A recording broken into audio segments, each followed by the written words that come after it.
Okay, next up, we have a panel discussion which will be exploring designing with communities and how we involve everyone when we work to address our planetary challenges. Our chair is Alexie Sommer, and our panelists are Julian Thompson, Natasha Trotman, and Lucy Stewart. Alexie, over to you. Thank you, Patrick. Hello, everybody. Great that you can join us on this afternoon's panel, Designing with Communities. As Patrick said, I'm Alexie Sommer. I'm co-founder of Urge Collective and recently launched Design Declares. So somehow hold a voice of a community. And we have three wonderful panelists here today, and I'm very excited to let them introduce themselves. Before we do that, just to set up the context of our conversation today. So designing with communities. This is not designing for communities. As designers, we all have a certain idea what we think community means. The definition is a group of people living in the same place or sharing the same characteristics. Sometimes a community is even known as a condition, where there's shared attributes or interests. Now, design, the process often positions itself as user-centered, probably too often. So this is about designing for rather than designing with. So today here we want to talk about how we actually authentically design with communities and how we can do that. So this may be communities that are displaced by the design process. This may be communities that simply are not included in the design process and institutions and the kind of structures around design. And it is potentially looking at communities who are now starting to be displaced by the climate crisis and the change in climate. So really the question is, how can we design, how can design address some of these inequalities on a societal and a service level? So our three panelists today are Natasha Trotman, who's an equalities designer and researcher. And Natasha is looking at the challenges of kind of the normative notions of access, kind of inequality. How do you get inclusion into the space? How do you work with equality? We then have Lucy Stewart, who's a design researcher and participation lead at Adur District and Worthing Council. And we have Julian Thompson, who's founder of Rooted by Design, who came to design from a human rights background and public policy, and has found the design space really helps him kind of work with transforming the experiences that Black communities have. So first of all, I'd like to ask Natasha to introduce yourself and talk a bit about your work. You have to unmute, Natasha. Hello, everyone. I was dreading. I didn't want to go first. Anyway, here I am. Okay. Well, it's really lovely to be here, everyone. It's exciting. Okay, so as you know, I'm an equalities designer. I'm delighted to be here, adding my voice and presenting with an amazing panel and chair. Intersectional inclusion is central to my practice. So my mission is to extend the frontiers of knowledge around mental difference and non-typical ways of being. I use investigative play, policy design, and more to reframe mainstream notions of equality, equity, diversity, access, and inclusion. And that's towards post-normative equity. So going beyond the normative framework, I'm currently an artist in residence at Somerset House Studio 48 as well as a consultant for Welcome and one of the Design Council experts. I think that covers everything. I'm also neurodivergent. I belong to the disabled community as well. So a lot of the challenges, lived and learned is mediated through my practice. Amazing. Okay, thank you, Natasha. Lucy, would you like to quickly talk about the work that you do? Hi, yeah. It's really great to be here in this lovely panel with people that I've really enjoyed learning from and learning with. And I think it's pretty poignant day to be here. Of course, it's the midterm elections today in America. We've got COP. And I think it's just provided a really nice opportunity to reflect on the work that we're doing within the wider context of the planet and where we're at. And I actually have 2 feet in 2 different places at the moment. I am working internally within a local council down in Sussex. It is a district and borough council. The borough is a Labour council, the district is Conservative, and we are sandwiched between a national park and the sea. I do some participation work there, which for me is really about thinking about how an organization or an institution is designed in a way that enables people to have a voice, enables people to have a role in decision making. And I think for me, that's a really important angle to kind of think about and discuss here, and how we do that equitably in a just way and in a way that's not tokenistic. And my other foot is completely outside of a system. I'm a freelancer, a design researcher. I've worked across all different contexts, designed sustainable fishing brands with fishermen down in Sussex, but currently I'm working in NatWest, helping the bank identify what role they play in supporting SMEs in particular to decarbonize. So really, really interesting space to be, especially if anybody caught this morning's chat about energy systems. That kind of reinvigorated me to thinking that actually that work is really quite timely and quite important. So yeah, I'm here from multiple perspectives, and hopefully going to challenge a little bit about how we define community and incorporate some thinking about nature as well. So thank you, Alexie. Thank you, Lucy. That's great. And last but not least, Julian, please tell us about your work and what you're up to. Sure. Hello, everyone. Good to see you all. I always, think it's a real privilege to come and talk about the work that Ruth is doing, but also to connect with lots of thinkers in this space that are trying to address very real inequalities and challenges that impact and shape the world we live in. So my name is Julian, I'm a founder of Rooted by Design. We are a design and change consultancy studio, and we centre the lived experiences of Black communities. And our work really centres at the intersection of racial inequity, communities, and systems change. And our kind of big question is how do we do design differently so that we can see and transform the experiences that Black communities have of life and society. And for us, we've been around for like the last 5 years, but in the last 3 years, we've seen our work really find its space in many ways, largely because we've seen how the challenges that surround communities, specifically communities from Black, African and Caribbean heritage, inequalities have increased due to the pandemic and COVID.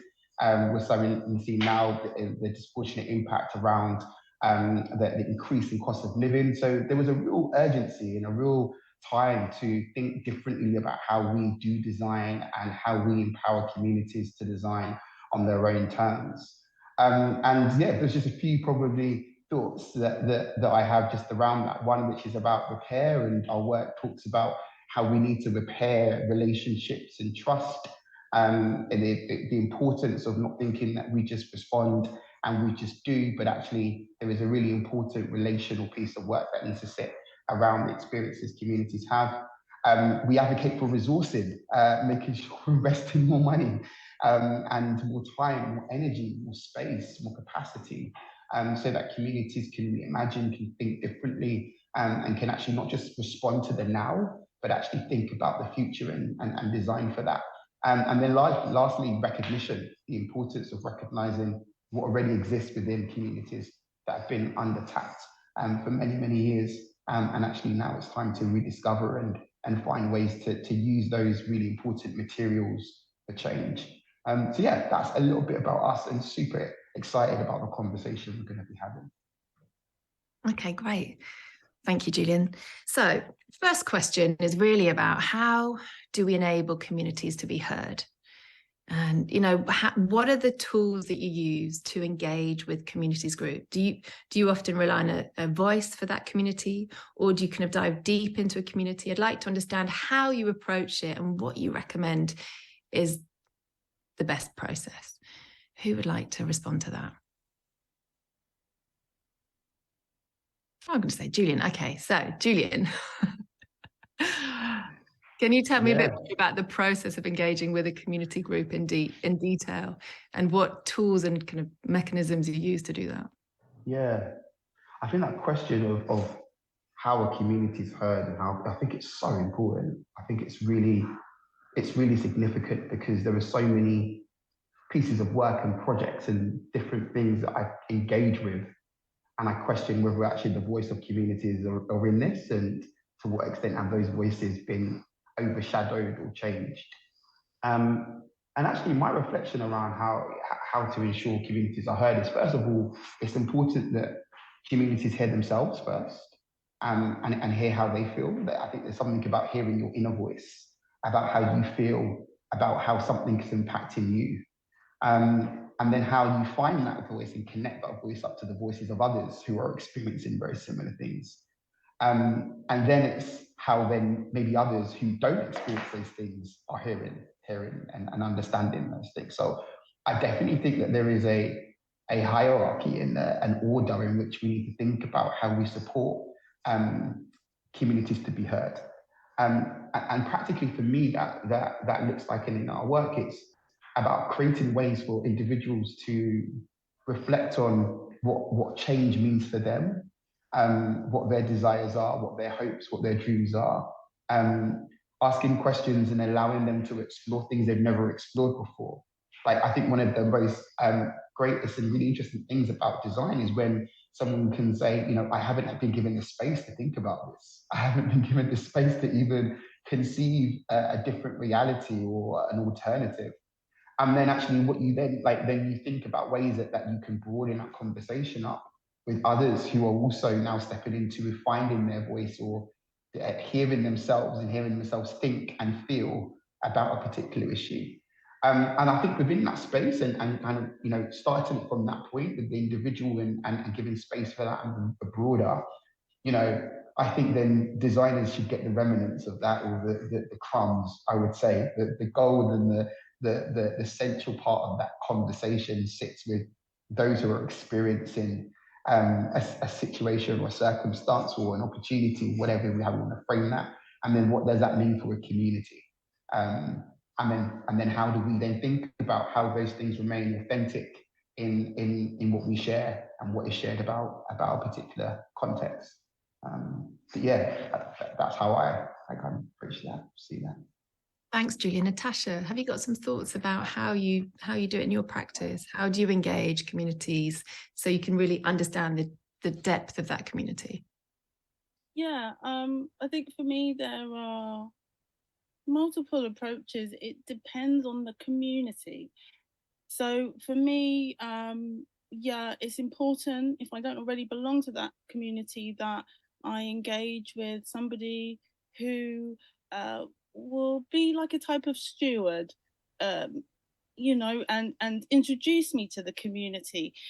And then that way, it's helping to build trust as well.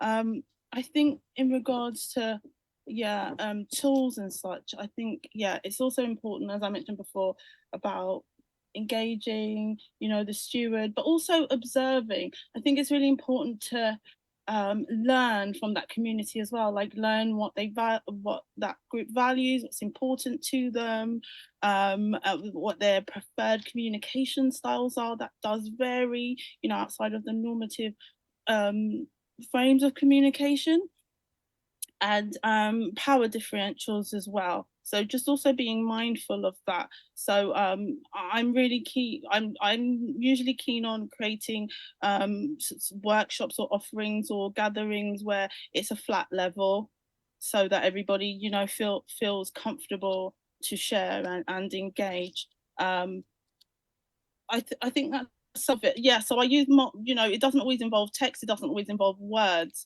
Sometimes it can be simply mirroring, or providing images where people can point to particular things and such. It just depends. It's variable. I have a broad suite of skills. I also sign and use Makaton as well, so it is varied.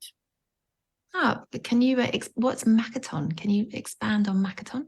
Makaton is a language program.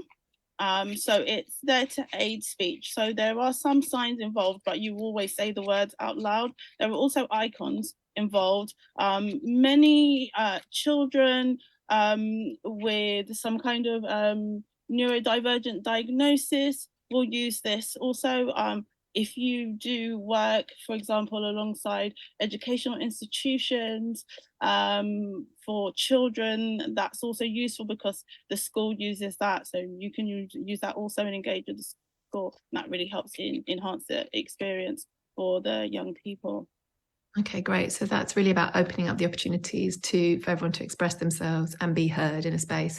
And Lucy, working within an organisation that is there to represent community or community voice, is there, of the vote of the people, how do you find that you can kind of engage, and what challenges do you come across?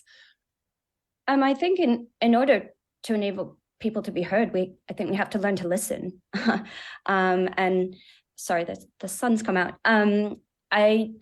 I mean, believe it or not, I designed a listening training that I delivered to council officers and elected members to try and decouple what perspective people are coming in when they enter into conversation. And when I first did it and held up the title screen, which was literally like how to listen, it was almost I felt slight reverberation of, it wasn't embarrassment, but it was a bit like, wow, this is where we're at. But I think it's a lost art. It's a brilliant skill. And I think giving people just some frameworks and some exercises in order to practice active listening, I think enables a much better playing field in which we're enabling people to be heard.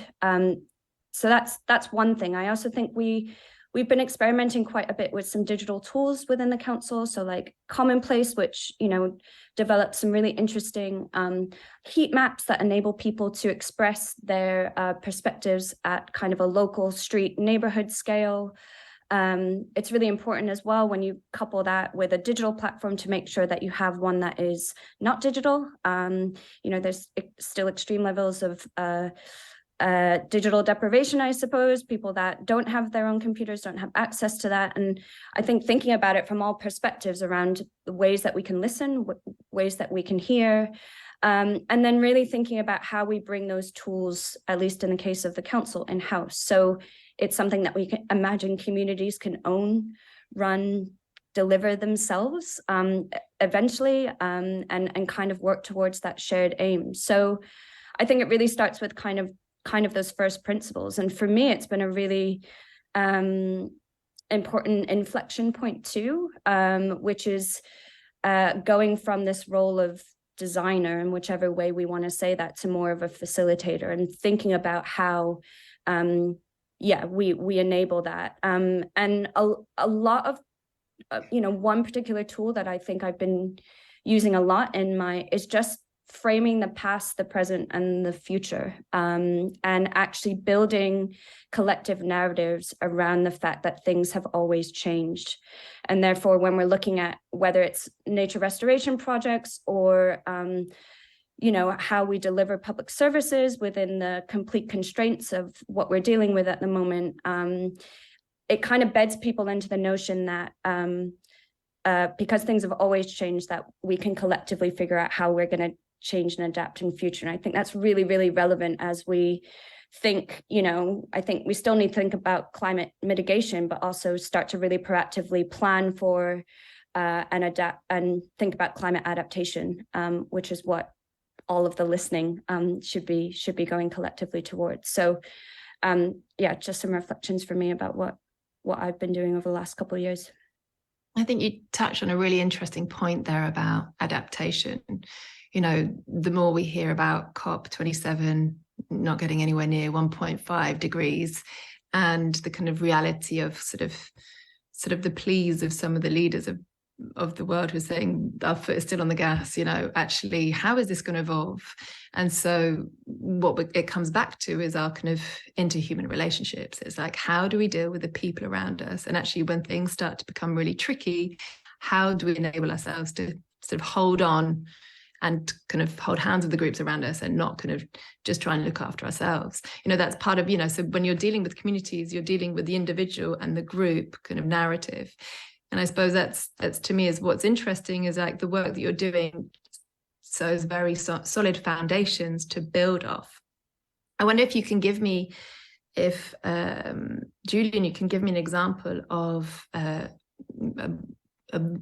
project that you've been working on recently where you've really felt that there is kind of real traction and that you've had some kind of leaps forward with the community group that previously have not been heard or not been listened to.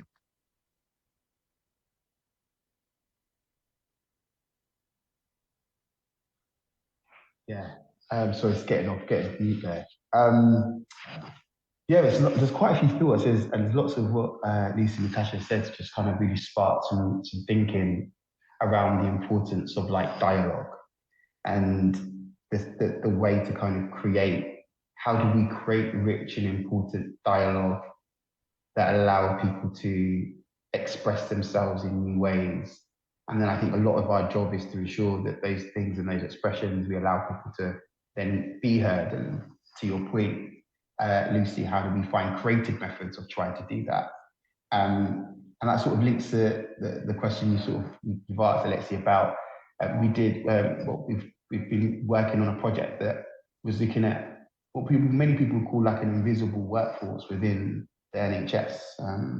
Those who are not, those who are more kind of not clinical staff, they're porters and they're cleaners, and they are so important to the lifeline of the NHS and hospitals. But their experiences of those places, the challenges that they have around navigating life and the cost of living and their own health has often gone unnoticed. And, we had to, in many ways, kind of go into a really big organization that has thousands of people and try and create a space for like psychological safety and a place where people could feel safe to share their trauma, their pain, but also their ideas. And we spent a lot of time helping people trying to tap into their inner child and their inner desires.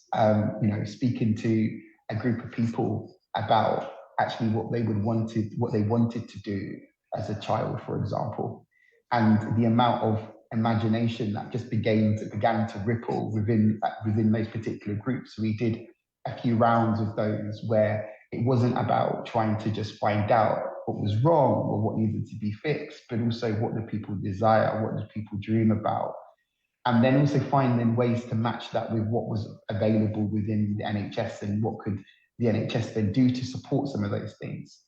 But it's in those interactions where you're creating dialogue and you're creating spaces for people to think and dream and connect around things, that you build trust and you build relationship and you see relationships form amongst those individuals.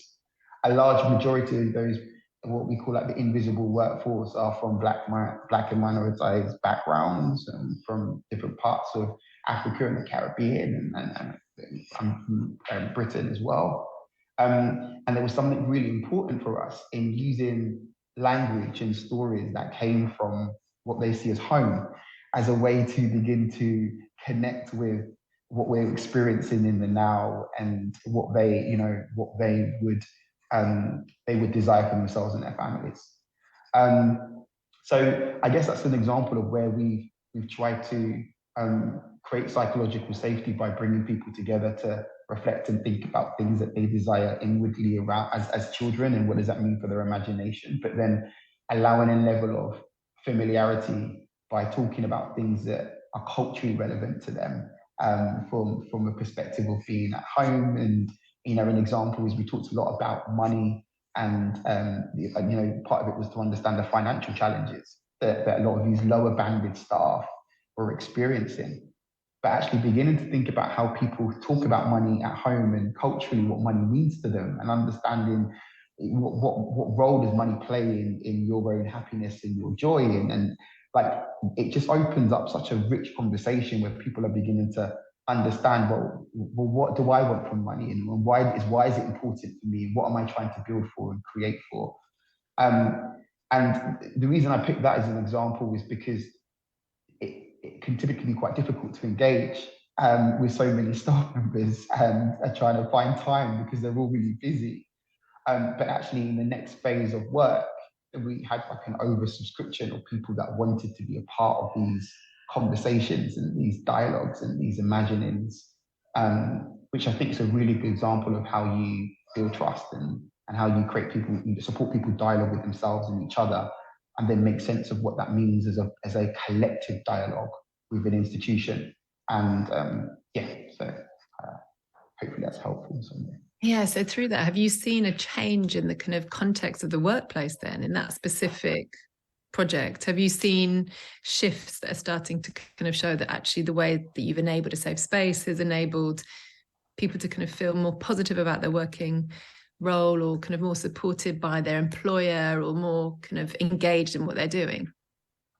No, not at all. I don't think they felt, I think they feel more agency and feel more ability to think that, or recognize. I'll give you a very clear example. You're talking to someone who was a teacher back in Ghana and loved teaching, and now is struggling to think about, they're not being promoted. They don't think they're not making much, but to spark this idea of what would it mean to teach within this context or within a new context, I think it validates something about what they have and what's important.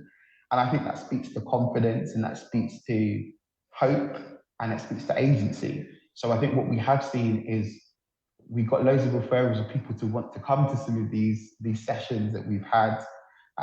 In previous projects, we've called them kitchen table talks, where we sit around and we take roles of parents and sisters and brothers, and actually it's like a family discussion, and you see this really interesting relationship build where people begin to care and listen to each other as well.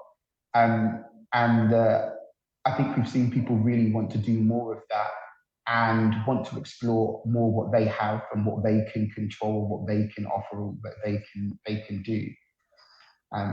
Less so about it changing necessarily the immediate circumstance, but more about what that means for the future for them. Although the project will probably begin to assess and we're moving into a phase where we're designing and creating ideas for change.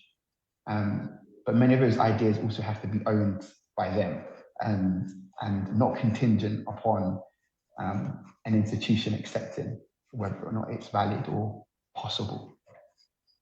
Okay, so that's super interesting. So it's really about building agency first, in contrast to the institution which is kind of holding them, which doesn't actually necessarily enable them to have agency. I mean, I suppose there's parallels, Lucy, with the work that you're doing at the council about kind of redesigning the council structure in relationship to the communities. Do you want to talk a little bit about that? Yeah, I mean, I think that's perfectly apt and legit, right, Julian? Like, why should we wait for an institution or an organization to be able to curate or respond to that? But I guess the point for me is that certainly, government institutions and local government institutions aren't going to go away, but they are going to be significantly, continually challenged in terms of what they do enable. And I think it's more for me about it's that cross learning. It's not the council saying, oh, like we can teach communities, how to build resilience and how to, but I think it's very much vice versa as well. And being a lot of what I talk about in kind of jargon speak, I suppose, is thinking about like participatory infrastructure. So what do we need within a council in order to literally scaffold ourselves in a way that we can work more collaboratively with communities? This is the long game, right? Because there's so much distrust, because there's a lot of burnt bridges, because there is and rightly so. I'm not here to defend local government or, I think I'm recognizing where I'm, where I have some legitimacy in trying to orchestrate the change I think we all need to play a part of. And so, I think for me, it's really recognizing that when perspectives do come together in environments, in spaces that are built and curated equitably, we actually form new forms of knowledge from those different perspectives when they clash. And that, I think, is really powerful. So in some of the work that I'm doing, which traditionally recognizes a park ranger or an ecologist having the final say in how decisions are made, this is actually recognizing that people that have lived or were born and raised around, green spaces that have been suggested that they could be, sites of carbon reduction or biodiversity gain, have an awful lot of knowledge to contribute to that management as well. And that's just one example. But really, it's when you combine those two sources of knowledge together and you kind of create new ways of working through new governance structures or new frameworks, that I think is really, really quite special, and I think what's needed. So I think it very much goes both ways. We have an awful lot to continually learn from each other, and I think if we create spaces for that, and this is where it's really challenging for local authorities in particular, is they have to bow down and make room for different forms of power. And that's the hard part, right? And I think that's all what we need to keep bashing away at. And that, to me, is by advocating, legitimizing, enabling those different forms of knowledge to influence upwards as well as outwards. So, Lucy, what you're talking about there in essence is people power and the kind of notion of people supporting other through the groups, the self-selecting groups that they create through community. So this idea of community. And I suppose there is this kind of tension between society and the world we live in, where we're so technically kind of focused these days. You go to a train station, everyone's on their phone, no one's talking to each other. This notion of humanity within public space and this kind of notion of people being interested in other people around them seem to be harder and harder to create, and let alone people agreeing and coming together as a community group. And I'm interested in, actually, Natasha, how you approach that, as a lot of this is also about kind of understanding, accepting kind of different minds and different voices around us, but also kind of bringing them into the dialogue. And with kind of the neurodivergent work that you're doing, I'm sure you've kind of found some really interesting kind of ways of kind of experiencing and learning about that.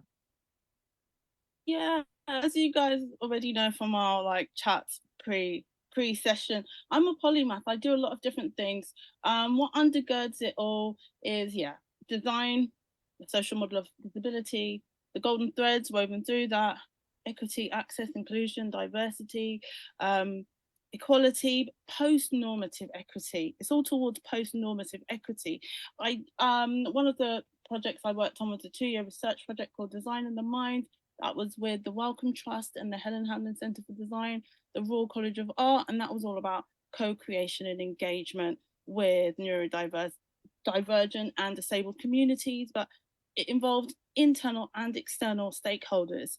And it involved a lot of navigating different types of terrain. So again, my suite of skills. So I've got a therapeutic arts background. I'm also an SEND practitioner, as well as other things at design. So I was drawing on all of those things.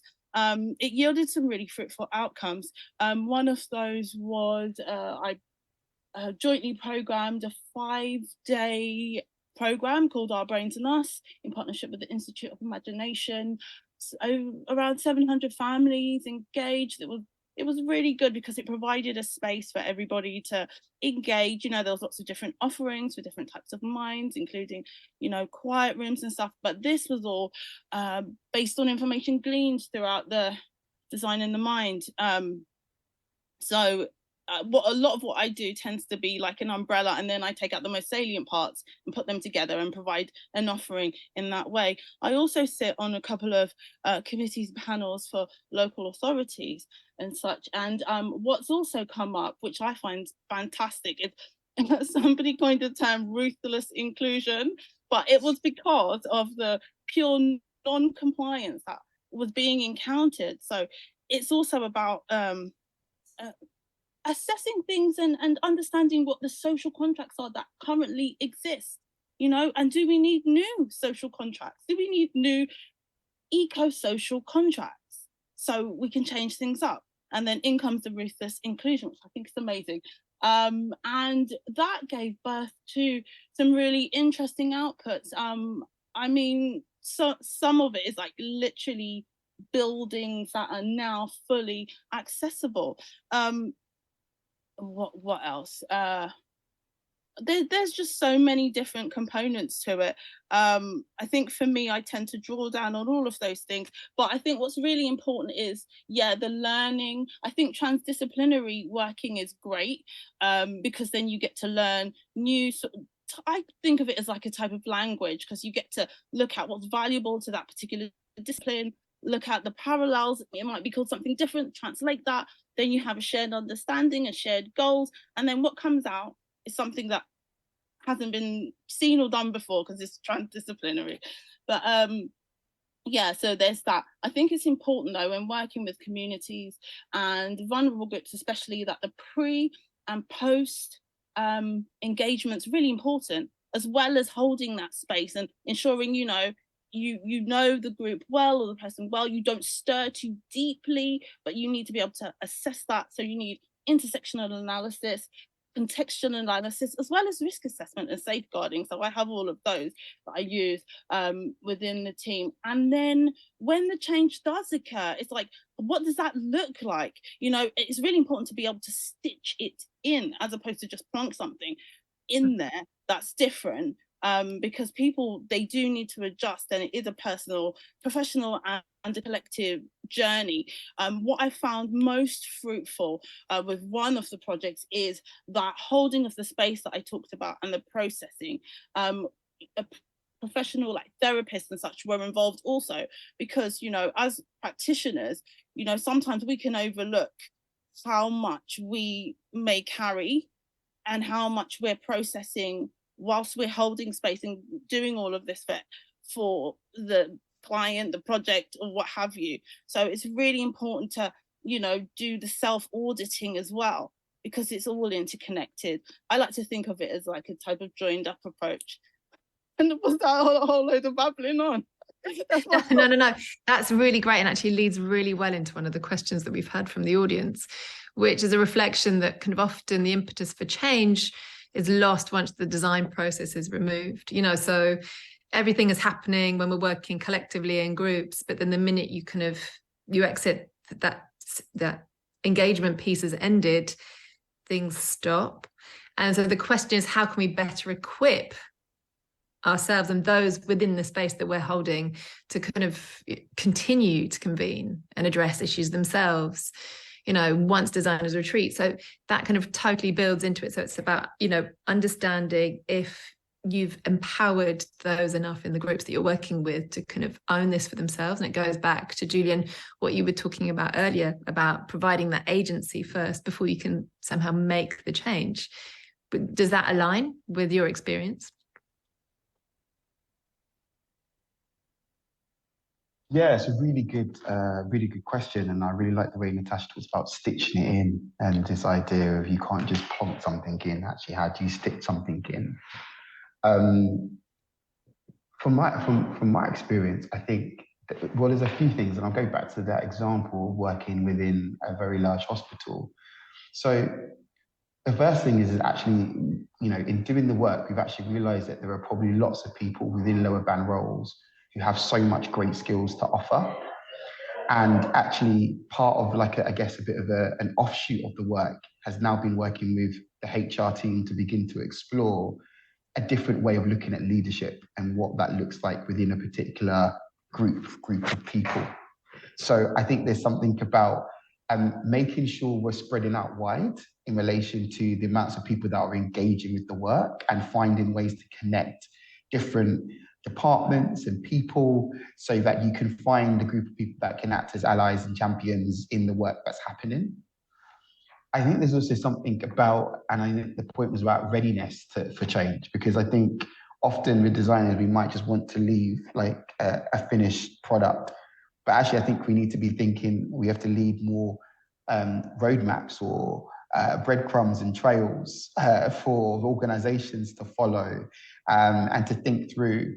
Principles and values are critical. And I know sometimes we use these all the time as designers, but really engaging in supporting organizations in those different contexts to think about how they make decisions and what those decisions look like are also really important. So spending time not just going, we've got some principles and some values here, but what does this mean? How do you want to use them so that they can help navigate making decisions about the thing and what that looks like? And then finally, which I think is really hard, but I think it's really important, is you begin like change the structures around power, change the structures that exist. So, in lots of our projects, we explore different models of embedding communities and people in making big decisions and being a part of that. So rather than having just the big board, actually, lots of local authorities, and we work with them, have really senior boards. We think about, well, actually, how can you create different boards or have communities on those boards, or find ways where this board reports to the other board, or begin to break and change and reimagine the actual infrastructure of an organization is also really important for that lasting change. But yeah, I think it's a great question. And I feel that one of the tests of a great piece of work is, the ability for that work to live on without you. And one of the questions that I often ask the team and designers is what do we leave behind? Other than, good ideas, what else do we leave behind for other people to kind of take forward and build on? And have we built the capabilities for people to do some of that? Often that's a part of, from my experience, that doesn't necessarily get the look in it should do. And as designers, we get so brought into the work and the co-designing and the report, and then they're talking about the different opportunities, but then we don't often talk about how to embed that. And actually, the final thing I say, just reflecting on some quite recent work, is I think we've got to do a better job of minimizing the gap and the stop and start between different phases of work. The amount of times I've seen 6 months, a year go by between work that you've started with communities, I think it's like, just be frank, I think it's horrendous. I just think it's just so damaging. And what we try to do is we really try to support our clients and support those we're working with, think about the longer term investment and plan for a piece of work, and it not feel like it's a bitty bit. So then once you've finished it, you have to kind of go through a cycle of trying to get buy-in again for the next piece. I know that's challenging in consultancy models, but I think it goes back to my point when I talked about resourcing is a key thing, and resourcing projects properly, especially projects that often start and stop, is also a really important way of leveraging and making sure the work continues. That's super interesting and really builds into a question that we've just been asked. So really, how do you build trust with vulnerable, potentially, communities?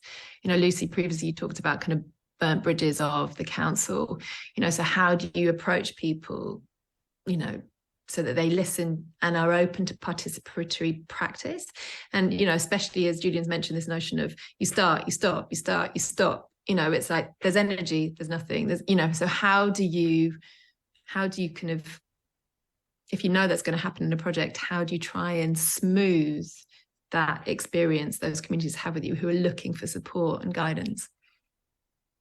I mean, I can only really speak from my experience, but personally, this is a big reason why I actually left agency work and went in-house in a part-time role, because it was something that I felt quite stuck in within that business model of you get commissioned for X amount of time, and these are the deliverables. Now, I'm not saying once you go in-house that you're given endless resource or endless time, but I certainly feel it enables me to advocate and certainly position myself more in a way where I can elbow what I think is important in terms of maintaining and building those relationships. And I think often in my work, that element of trust, it feels like 2 steps forward, 5 steps back. And I'm sure Natasha will be able to speak to this, but I think to me, it's about showing up.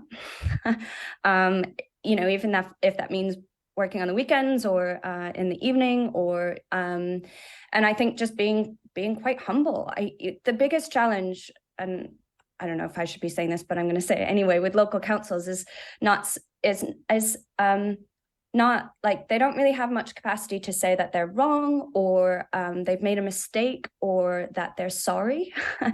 And I think I have challenged that a little bit in kind of a rambunctious way to say, well, like, why not communicate an element of humbleness to, like, no organization, no individual is invincible. And I think so much of this work is outside of just a role. I think it's so much about that communication aspect and how we do, you know, when somebody steps up to say something, how we respond and the mechanisms in which we do that. So I think the you know, the analogy with burnt bridges sticks, right? You have to build it back up again. And I think a lot of my work is thinking about, when we're building scenarios, or is thinking about that contingency, you know, who, and I think that's why it's really important to do this, right? So you're building that contingency within local residents, within communities. But yeah, I think it's always going to be a challenge. We move around a lot, we change jobs, but I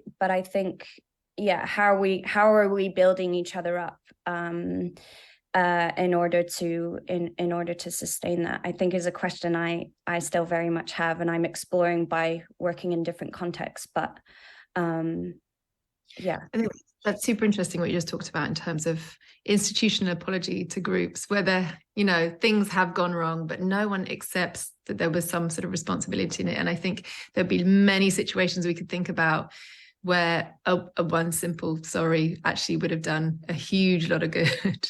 Yeah. You know, and it's sort of interesting, sort of stepping back a bit as designers who working with communities, and this is a question we've had, is really, how do you find that balance between, you know, the design outcome that you're trying to achieve and really kind of enabling autonomy and maybe seeing that actually that design outcome isn't quite fitting the group, and then kind of stepping back again with this notion of kind of safety, of liability and sustainability, building that into projects.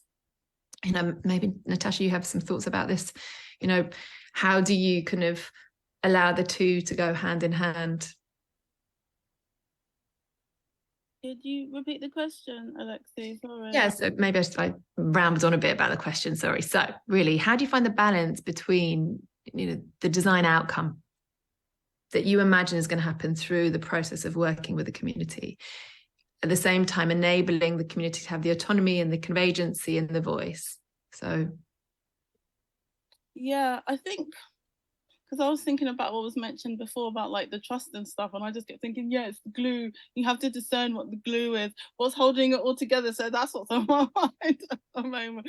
But yeah, so I'll quickly speak on that. So yeah, I think in regards to, yeah, consistency and such, and engagement and extended engagement, it's about identifying what the glue is that's holding everything together.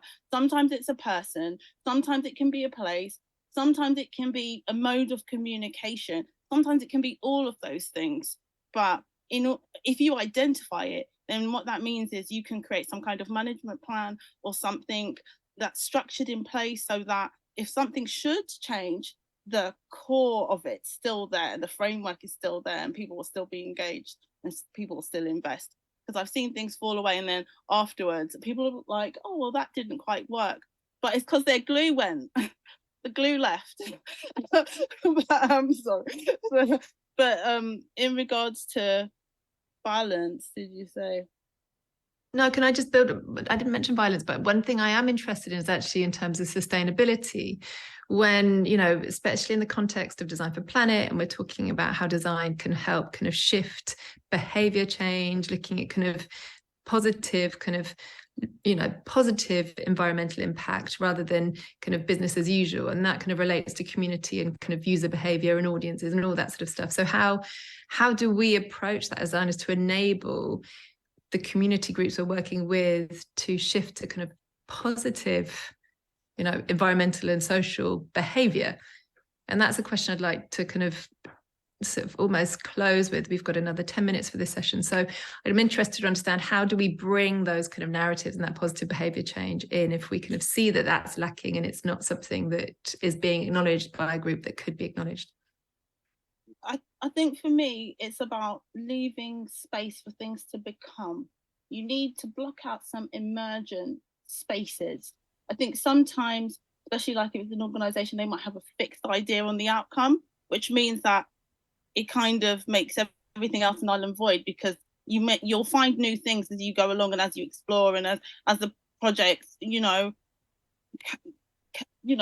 continues. And it may be different. It may be different to what was envisaged. You may find some, amazing insights that you've never even come across before, and everything changes. So yeah, you need that space for emergent ideas and things to come to the fore. I think though, what's also really important is the frames of reference. So the people you're engaging with, they're experts in their own lived experience. They're experts in their area, their community. They know it inside out. They know all the nuances. Give them that respect, take it on board. I think some of the offerings that have come out have been, within the UK, there are a couple of things, and it was obviously well-intentioned, but the impact hasn't been great for disabled people. Like the ULEZ, it's impacting the disabled community negatively.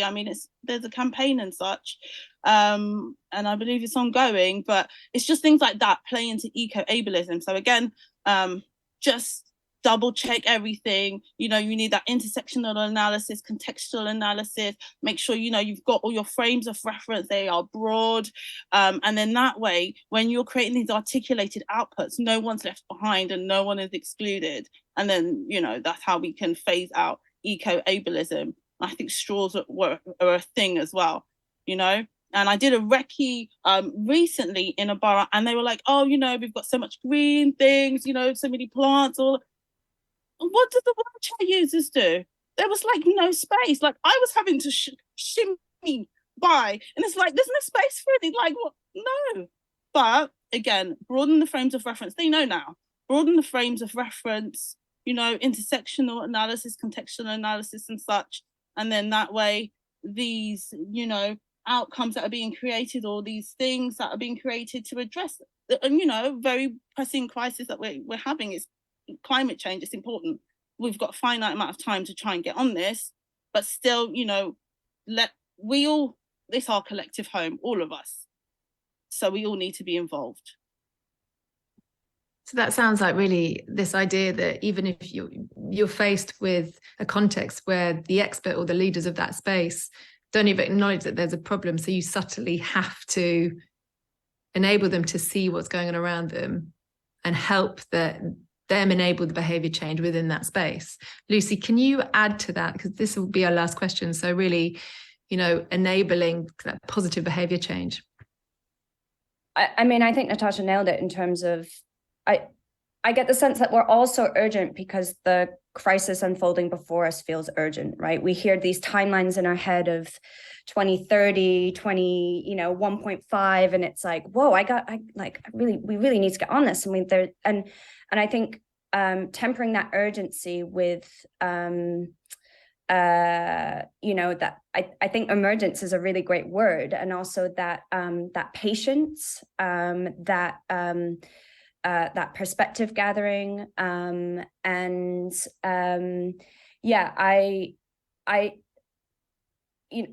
just using nature restoration as one perspective. It's not going to work unless people feel like they have a role to play within it, and I think that those roles are hugely diverse too. It's not about planting trees or sowing seeds. It's about it's about access that people have to that too, and decoupling the idea of climate, or not decoupling the idea of climate from people's health. And so you're looking at it from a much broader perspective. So I think this element of slowing down in order to collectively speed up is something I I'm trying to invoke. I think it's very hard. But I think, again, and it goes back to a lot of that inner work that we all need to do as individuals in order for us to better work together as well. So yeah, I think that covers it from my perspective. Yeah, nice, Lucy. I totally agree with that. That notion of slowing down to consider really what's going on and value the things that are most important.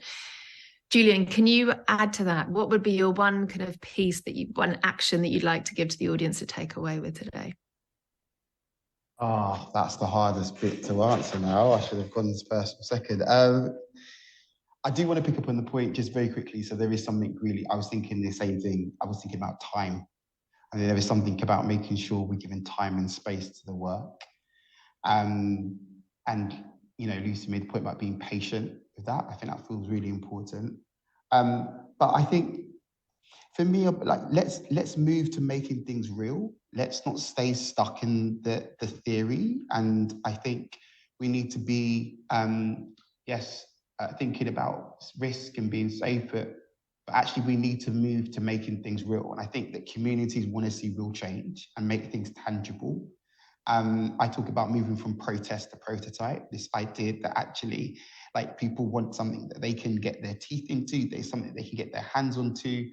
Let's not forget that. Let's not forget the creativity and those things that just help people reimagine a new world. I think that's so important. A new vision. We talk about often these new visions and new narratives, new social contracts, and we've got to begin to start making these things really real and relatable to everyone, no matter what part of the community you're from. So I think that would be my sort of like last a bit of advice or thoughts on that. Make it real. Let's make it real. And you can start small. Oh, go on, Natasha. Yeah, you can start small. It doesn't have to be big. You can do something small and tangible in your local area, or something, if you're employment with your employer, there's lots of schemes that you can volunteer and your employer can match your volunteering hours, so you can double up your time with grassroots communities. There are lots of different ways to start, but yeah, you can start small, bite-sized pieces is a good start. Yeah, I totally agree. As designers, we have a lot of skills to offer groups that are kind of have a huge kind of force and power, but maybe need some of the kind of services that we offer to help them kind of amplify the voice, kind of raise awareness locally. So that's a nice piece. Encourage those to engage locally with their communities. So we're coming to a close. Thank you very much. We've covered a lot of ground today. Thank you, Natasha, Lucy, and Julian. It's been great to chat with you today. And please follow up, everyone. If you've got any outstanding questions, you don't have to ask. You didn't have a chance. Thank you, Alexie. Thank you very much. Thank you. Yeah, thank you. Some great conversation there. One of the lines, I think it was by Julian, you said a great line there, which I think we should all keep with us, which was, you said that we should go from protest to prototype. I absolutely love that. I'm going to borrow that one, if that's okay. Okay, we now have a short break. While over in room 1, you can hear all about how to become a B Corp with Kyle Sue. We will see you back here at 4:20.